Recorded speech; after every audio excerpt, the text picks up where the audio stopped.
Salam əziz MİQV sertifikasiya hazırlaşan müəllimlər, hamınız üçün xeyirli uğurlu olsun. Mən bugün sizə təsvir incəsənədin icmalarını təqdim edəcəm. Zəhmət olmasa kanalımıza abunə olmağı, videoları bəyənib şərh yazmağı unutmayasınız. Əvvəlcədən təşəkkürlər. Birinci mövzumuz müxtəlif dövr sənətkarlarının yaradıcılığı plakatdır. Standartımızı metodik vəsaitimizdən götürürük ki, Azərbaycanın və dünyanın görkəmli təsvir incəsənət nümayəndələri Məsud İbn Davud, Sultan Məhəmməd, İbrahim Zeynalov və s.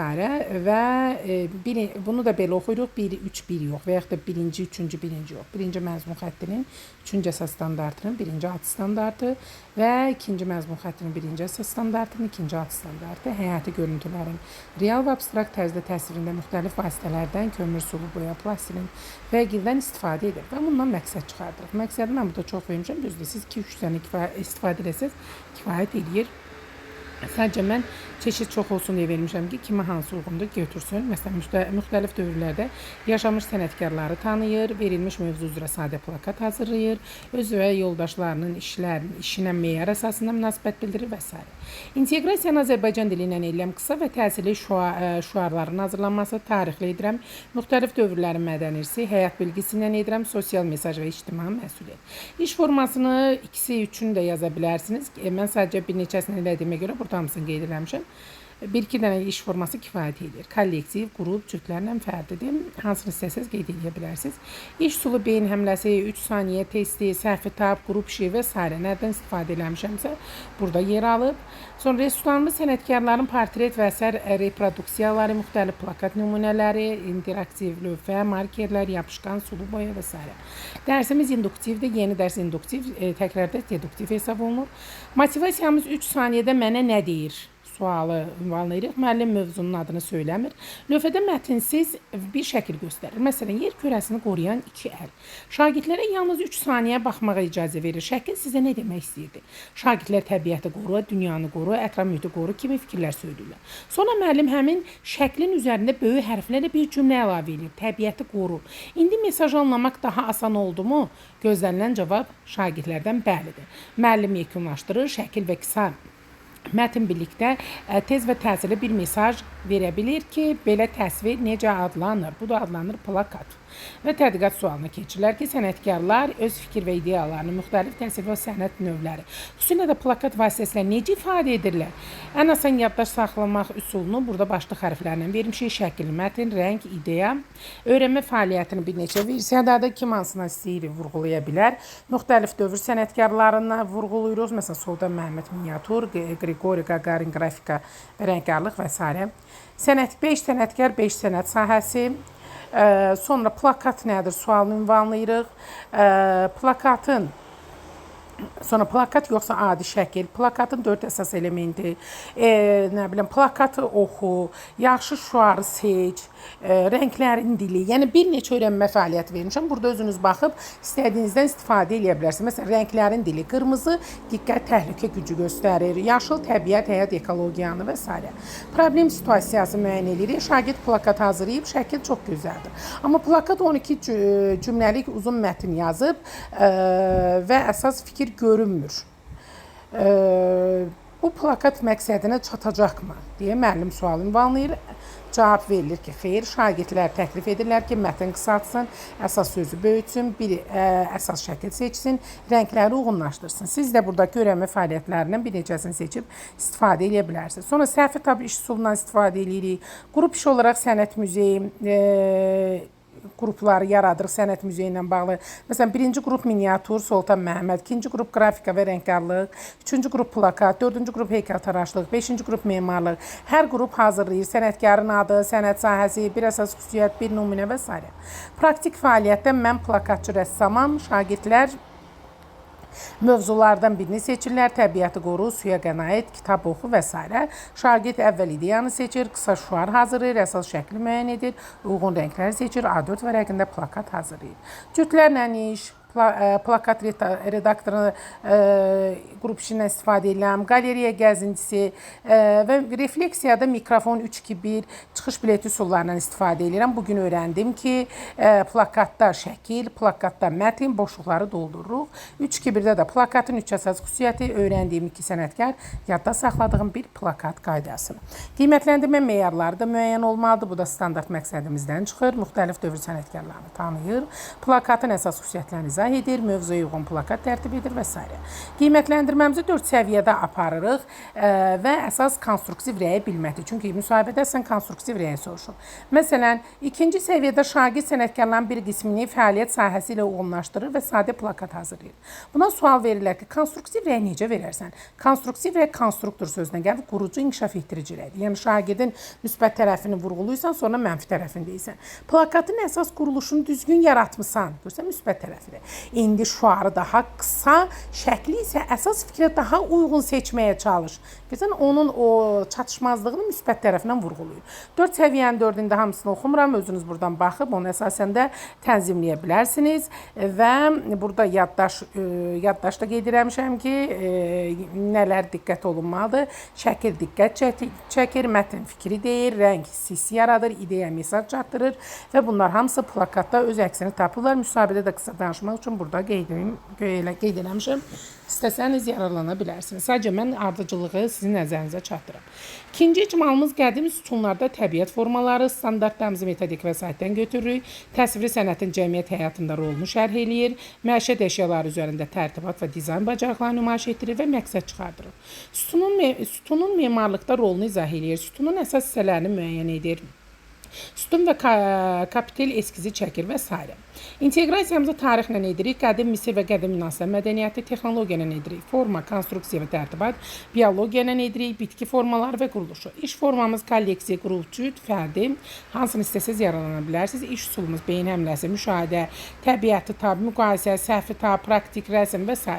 Resurslarımız qədim Misir və Yunan sütunlarının şəkilləri, papirus, lotus, palma və yarpaq şəkilləri və s.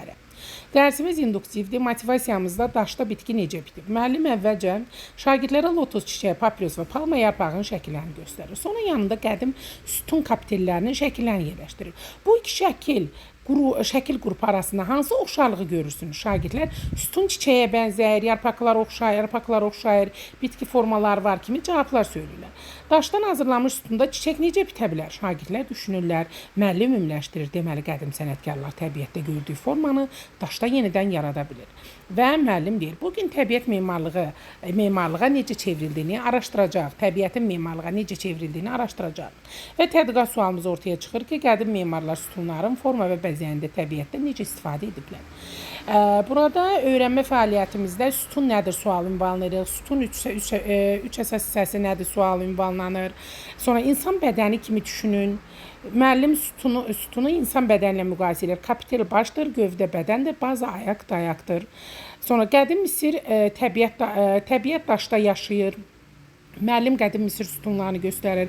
Qədim Misir memarlığında sütun gövdəsi, qamış dəstəsini, kapitel isə çiçək və ya papirus qönçəsini xatırladan formalarla yaradılırdı, onu göstərir. Təbiəti tab, müəllim 4 sütun şəkil göstərir. Şagirdlər hər birində hansı təbiət formasının istifadə olunduğunu tapır. Palma, lotus, papirus, qönçə. Sənətkar bitkini olduğu kimi köçürüb, yoxsa onu dəyişdirərək dekorativ formaya salıb. Şagirdlərə sual ünvanları. Qədim Yunan sütunları, müəllim 3 sütun nümunəsi göstərir. Dorik, ionik, korinf.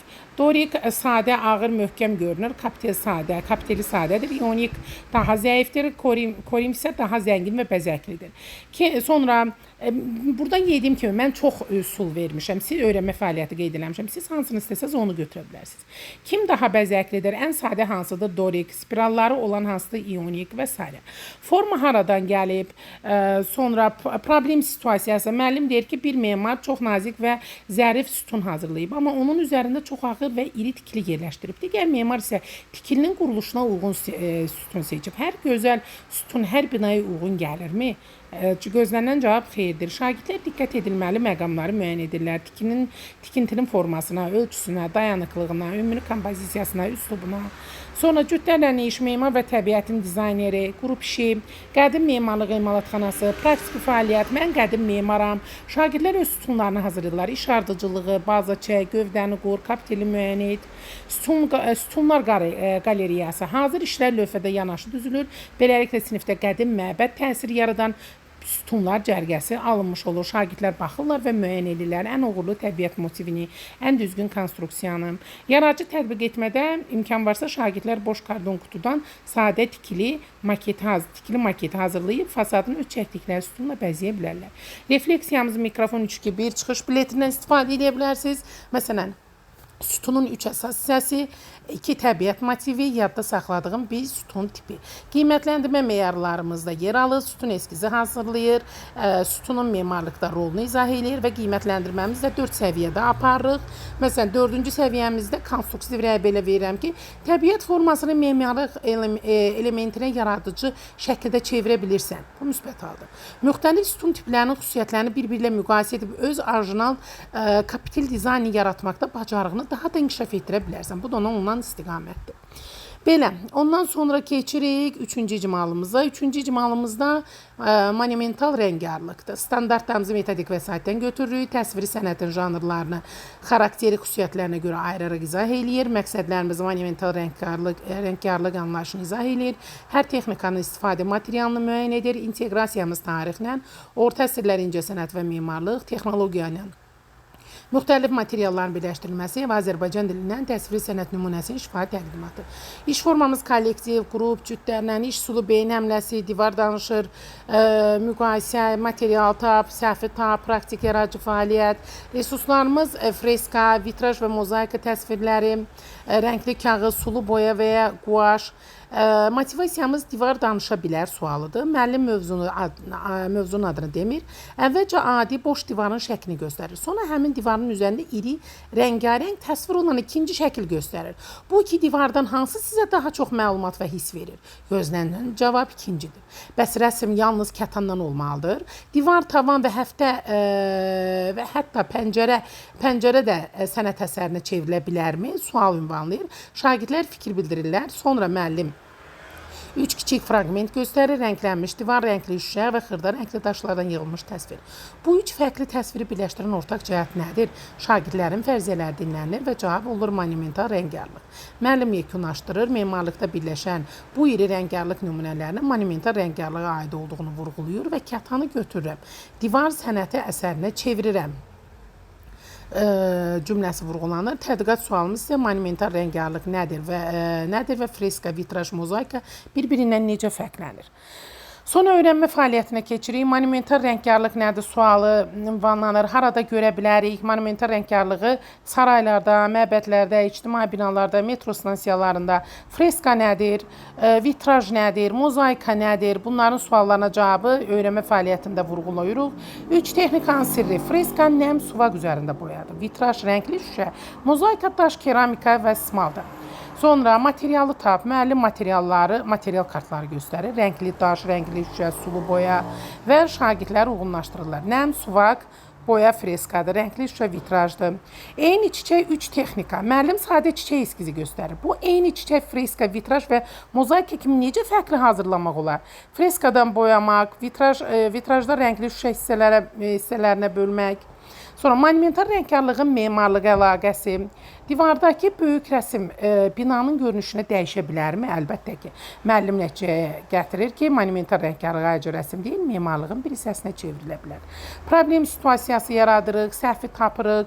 Qrup işində 3 sənət emalatxanasından istifadə edirik. Birinci qrup freska adlanır, ikinci qrup vitraj, üçüncü qrup mozaika. Məsələn, vitraj qrupu rəngli kağızlardan şüşə effekti yaradır və sadə vitraj eskizi hazırlayır.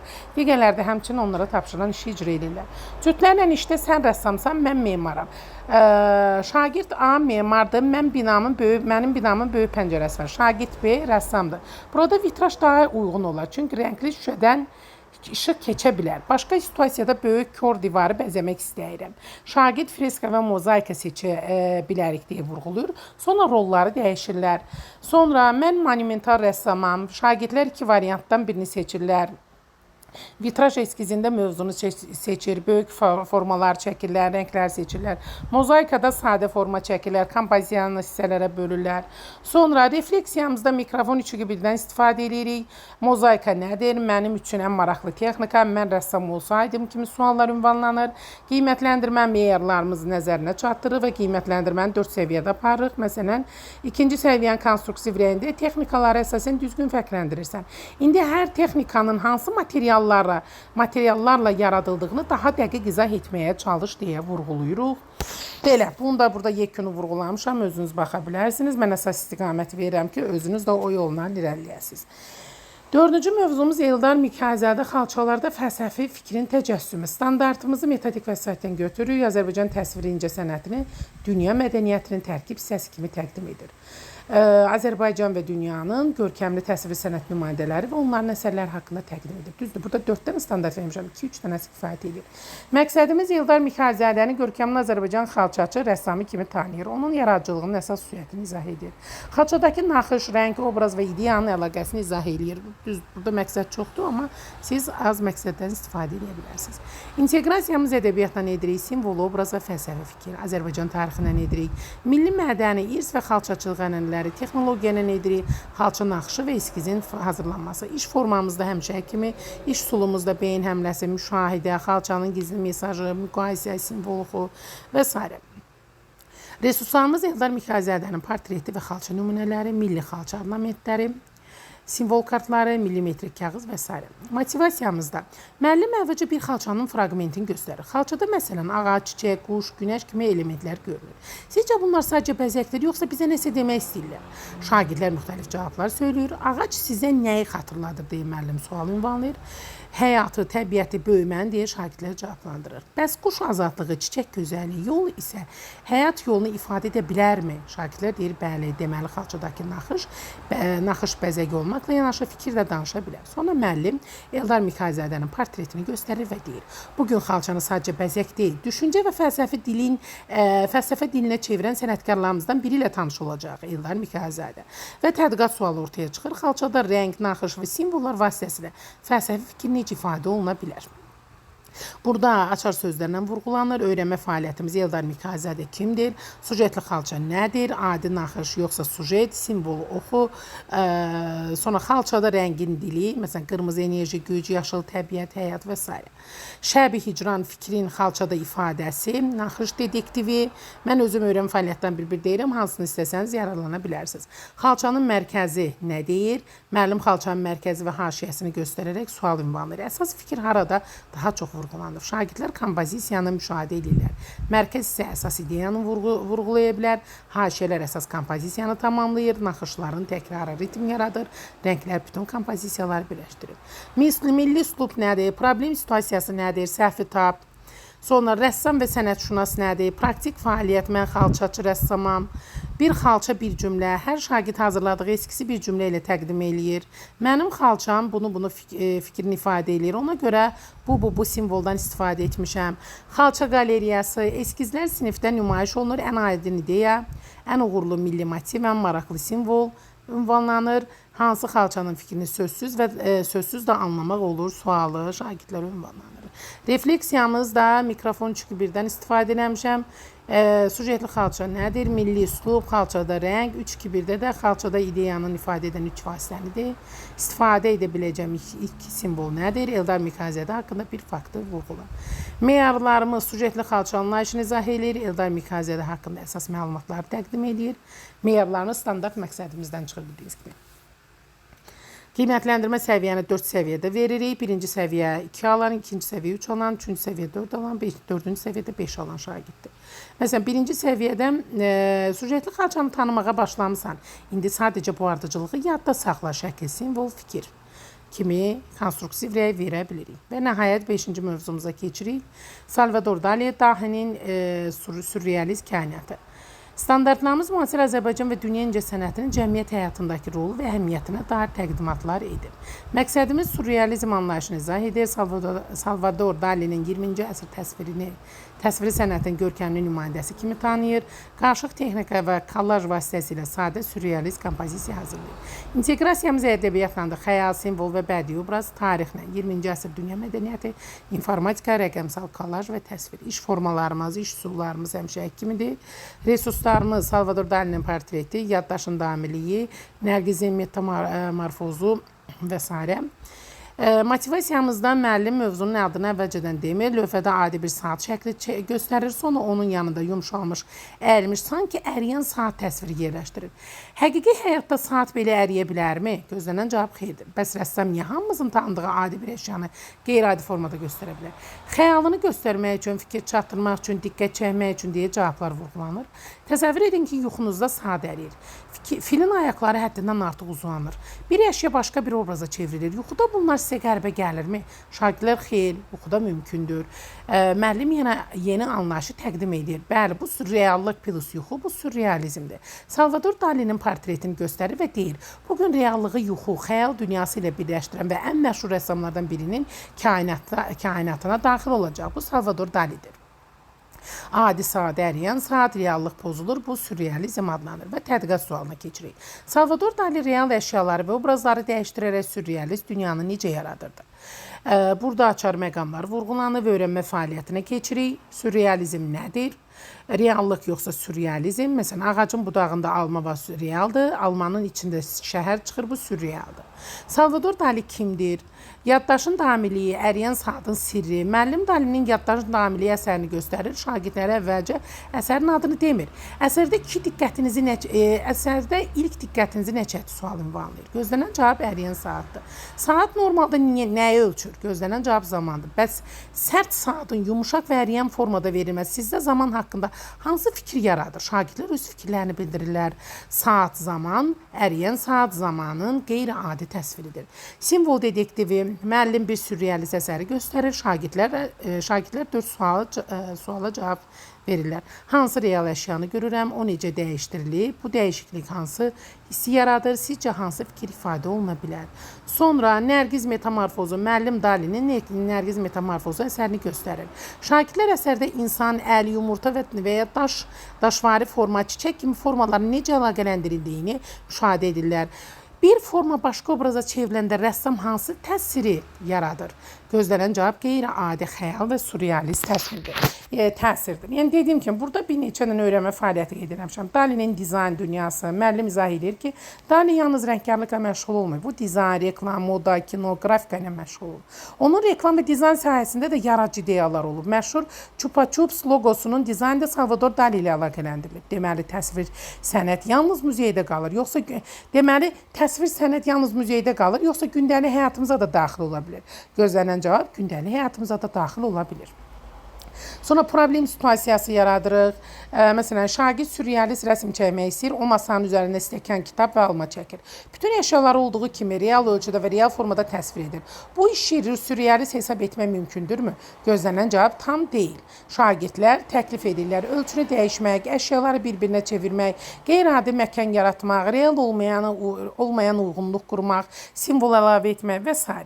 Cütlərlə işdən istifadə edən rəssam və yuxu yozan, praktik fəaliyyətdən istifadə edən mən surrealist rəssamam, yaradıcı kollajdan istifadə edən mümkün olmayan dünya, şagirdlər qəzet və jurnallardan kəsilmiş insan gözü, heyvan, bina, saat, meyvə, avtomobil və təbiət şəkillərini qeyri-adi formada birləşdirirlər. Balığın içində şəhər, buluddan asılmış saat, kitabdan çıxan ağac, insan üzündə pəncərə, sonra işə ad verirlər. Məsələn, zamanın yuxusu, uçan fikir, səssiz şəhər.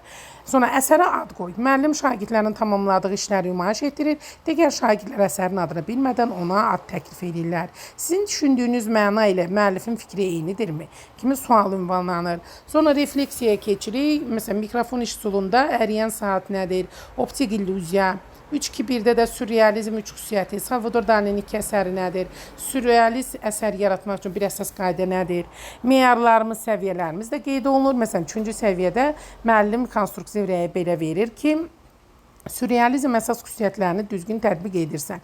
İndi forma, rəng və simvolun seçdiyi ideya ilə əlaqəsini daha aydın qurmağa çalış. Belə, bu qədər. Xeyirli uğurlu olsun.